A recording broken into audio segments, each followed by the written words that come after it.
नमस्कार, आप देख रहे हैं सी न्यूज 12 तो मैं हूं ऋषभ सक्सेना।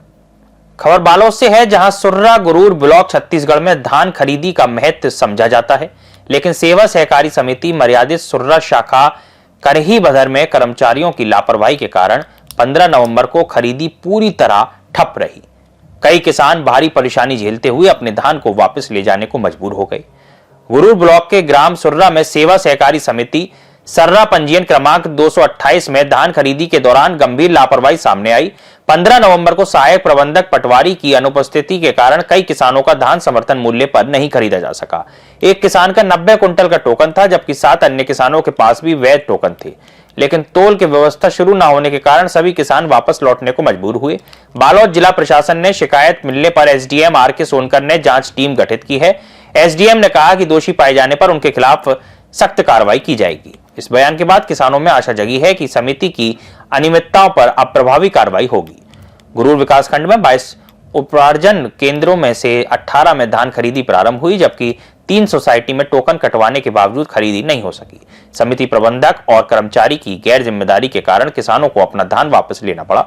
सरपंच संघ गुरूर के अध्यक्ष डॉकेश साहू ने बताया कि ऑनलाइन टोकन कटने के बाद भी खरीदी नहीं हुई।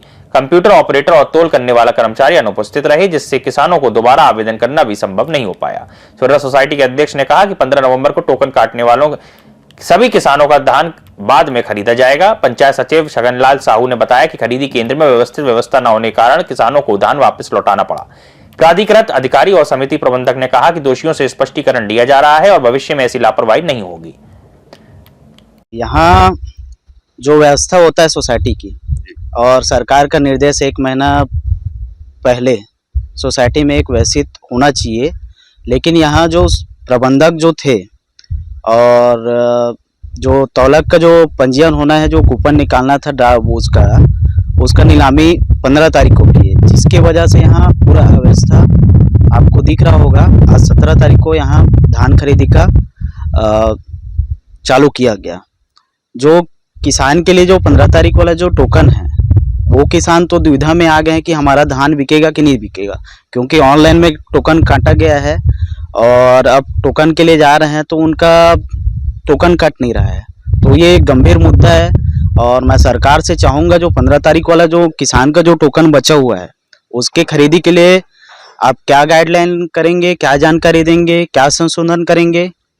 तो मैं सरकार से चाहूँगा धान खरीदी के लिए हमारे किसान का एक एक दाना आप खरीदेंगे बोल रहे हैं, तो एक एक दाना हमारे किसानों का बिकना चाहिए। और ये दुविधा जो है 15 तारीख का, वो तत्काल पूर्ण करें, क्योंकि पूरे मेहनत का साल भर का कमाई रहता है किसानों का। तो मैं चाहूँगा प्रबंधन समिति से ये जो अव्यवस्थित जो व्यवस्था है उसको व्यवस्थित करके खरीदी जो है सरकार की, वो पूरा जितने दिन तक चलेगा वो पूर्ण करें। मतलब आपका ये आरोप है कि यहाँ की समिति के प्राधिकृत अधिकारी या यहाँ प्रबंधन समिति का लापरवाही की वजह से आपका धान नहीं खरीदा गया। अब तौलक जो था उनका पंजीयन उन लोग जो देते हैं उन लोग तौलक समिति को, वो हुआ ही नहीं था। तौलने वाला है ही नहीं, व्यवस्था ही नहीं था, व्यवस्था ही नहीं था, स्थिति में नहीं था।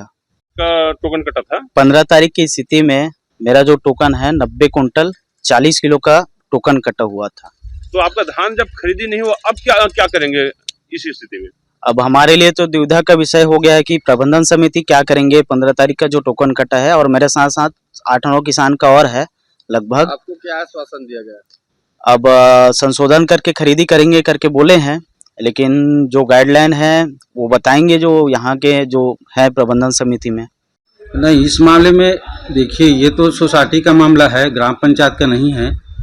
और अध्यक्ष महोदय के द्वारा जो निविदा आमंत्रित किया गया था है ना सोसाइटी का, उनके द्वारा जो नोडल अधिकारी आया था उन्हीं के हाथों के द्वारा निविदा फार्म खुलवाया गया और जो निविदा जो जारी किया गया था उसकी उपस्थिति में ही निविदा खोला गया। मतलब प्रभारी प्रबंधक जो है उनके द्वारा किया गया कथन झूठा है। हाँ, ये तो झूठा है। 15 तारीख जो अपन खरीदी नहीं कर पाए और खाली ये है वजह कि अपन पास पर्याप्त संसाधन नहीं उपलब्ध रही से। तो जैसा कि 15 तारीख को जिन किसानों का टोकन कटा था उनकी क्या होगी? उसको आज से अपन संशोधन करवा रहे हैं 17 तारीख से, आदेशानुसार कलेक्टर। जानकारी मिला है कि यहाँ पर 15 तारीख की स्थिति में तौला की भी व्यवस्था नहीं हुआ था। वही तो बता रहा हूँ, मेरे पास संसाधन थी नहीं। उसका तो पहले से अरे भाई सब कोई हड़ताल में चले गए थे तो मैं क्या करूं भाई। उसका टेंडर वगैरह भी निकाले थे सर उसका? हाँ हुआ था, वो कल ही अपन परसों चालू किए हैं, सब नोडल के सामने हुआ है। हाँ नहीं तत्काल नहीं, पहले से आया हुआ था, पहले जो समिति प्रबंधक था उसके कस्टडी में था वो। लेकिन प्रभारी प्रबंधक का ये कहना है कि तौलक का व्यवस्था ग्राम पंचायत के सचिव के द्वारा किया गया है, ऐसा उनका कहना है। इस मामले में क्या कहेंगे? अब ये इस मामले में मेरे को जानकारी नहीं भाई, मेरे को कोई जानकारी नहीं उसके संबंध में। तो आपको तो मालूम होना चाहिए भाई तो उसके बारे में मेरे को कोई जानकारी नहीं है, ये नहीं है। अच्छा, तो तौलक के बारे में आपको कोई जानकारी नहीं? तौलक के बारे में मेरे को जो जानकारी आई है वो है कि परसों जो हुई है ना बात, जोनल आया है साहू जी, सभी जन जो आए हैं उन्हीं के सामने में लिफाफा खुलवाया हूँ मैं, वही खोलने वाले हैं। जो 15 तारीख की खरीदी के दिन था उसी दिन आप टोकन खुलवाए हो? शायद 15 या 14 को है, ऐसा कुछ है। 14 को। तो तौलक की व्यवस्था तो सोसाइटी ने किया है ना? हाँ सोसाइटी की है। मतलब प्राधिक के जो अभी प्रबंधक है उनके द्वारा जो जानकारी दी गई है वो गलत है? ना गलत है वो। बालोद छत्तीसगढ़ से सी न्यूज संवाददाता रमेश कुमार चेलक की रिपोर्ट। किसानों की उम्मीद है कि प्रशासन और समिति प्रबंधक की संज्ञान लेने के बाद अब खरीदी केंद्रों में पर्याप्त व्यवस्था सुनिश्चित की जाएगी और भविष्य में ऐसी अव्यवस्था दोबारा नहीं होगी। फिलहाल के लिए इस खबर में इतना ही। देश और दुनिया की तमाम खबरों के लिए देखते रहिए सी न्यूज भारत।